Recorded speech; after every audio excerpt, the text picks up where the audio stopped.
Have you ever built something that you're excited about and then discovered that customers didn't flock to your offering like you'd hoped? Or even worse, they tried it and didn't stick around? If you've ever felt that pain, I'm with you. And today, I'm going to show you how to avoid this expensive mistake by building what your customers want and need right from the start, using the double diamond approach to product design.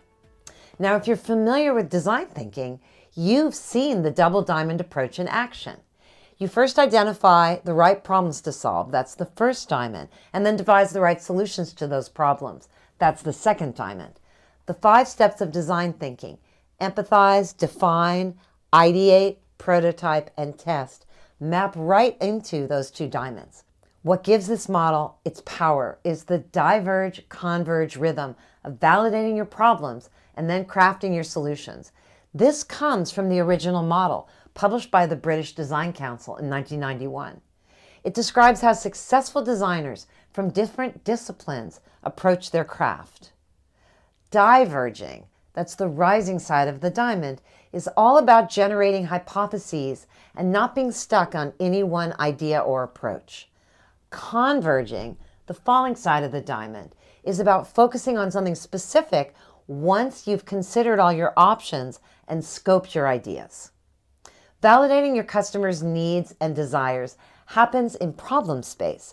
This is where you zero in on your hot core customers and understand their needs, motivation, and lifestyle just enough to build something that they'll love. You discover insights about your customers and their unmet needs, and then you define the problem and the people that you're going to be focusing on. This leads us into solution space, the place where all of your concrete product ideas live. Here, you turn your discovery insights into a concrete experience. To do that, you shape and test your product ideas to see what works, both technically and experientially. Then you deliver a specific spin on your original idea that's been shaped, honed, and validated by this design process. The double diamond approach helps you validate your assumptions up front before you commit to building any specific solution. The sooner you do this in your development process, the more time you're going to save.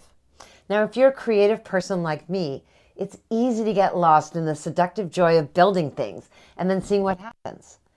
Resist the temptation. Be sure to spend time in problem space first before moving on to solution space. Let me tell you a story from the front lines of Startup Land so you can see how this works. My client Happify developed some compelling ideas for a game that was based around the science of happiness. These ideas secured initial funding, and then we went on to test them with our intended target audience. That's when we discovered a hot core niche of early customers that were parents with young children who had recently left the workforce. Once we found our niche, we tested the UX model, and we discovered that they wanted something that looked more like Pinterest and a lot less like a casual game, which is what we'd imagined. Now, this required a fair bit of retooling and redesign, but luckily we were still early, so the change only took a few weeks rather than months or even years.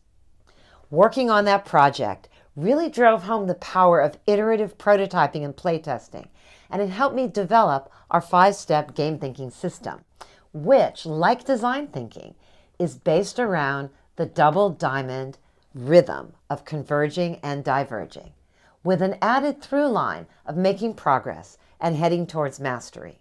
So there it is, your quick overview of how to think about problem space and solution space. In the coming weeks, we'll drill down on some of the key challenges you're going to face when you implement this system and show you how to use game thinking to iterate your way to success. Now go forth and iterate. See you in the next video.